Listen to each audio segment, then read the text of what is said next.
acknowledging the Gadigal people of the Eora Nation, the custodians, the traditional custodians of the land on which we gather to celebrate democracy and on which we gather to encourage and urge the people of Burma to know that they are not forgotten.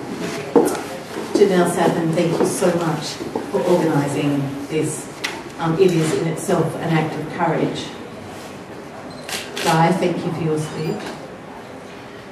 I know that the people of Burma will be enthused and inspired by your energy.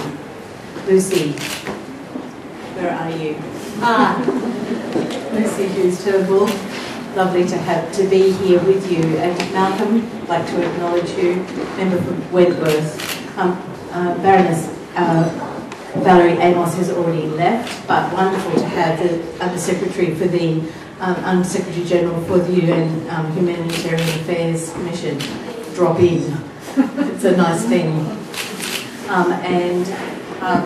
I think up the back there is the US Consul General, Niels Marker. Thank you so much for coming today as well.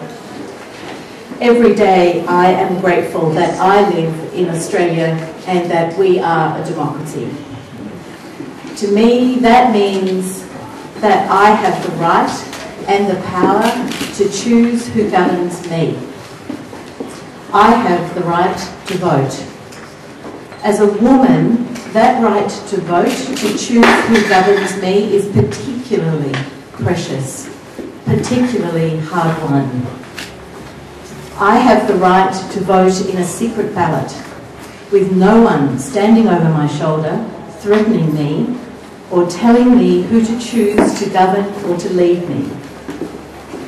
I have the right to vote in safety, without being bribed, without being threatened, without being imprisoned, without being shot.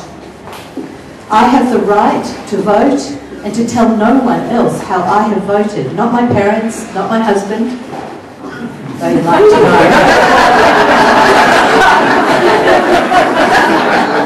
Not my friends, not my children.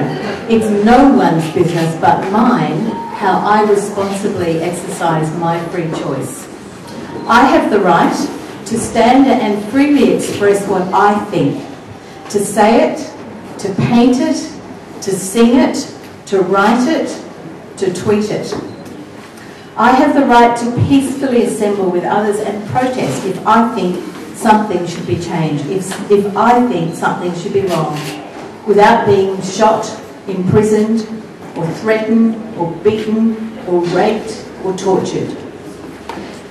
I have the right to belong to any political party I want, or to start my own, if I want, a party of like-minded people. I have the right to stand for election in my local council, in my state government, in my federal government. I have the right to be judged by a jury of my peers in a fair trial. I have the right to read a free media, and now, through Twitter and other means, to directly express my views. I have the rights of a citizen to own property, to drive, to have my own bank account, to be entitled to privacy, to engage in commerce, to open my own company. I have the right to be treated equally, not discriminated against because of my gender, my age, my ability, my sexual orientation, my ethnicity, or where I was born. I have the right to work, and I have rights at work. I have the right to love whomever I want. I have the right to choose if I marry and whom I marry. I have the right to start a family, and I have the right not to. I have absolute sovereignty over my own body. These rights are precious.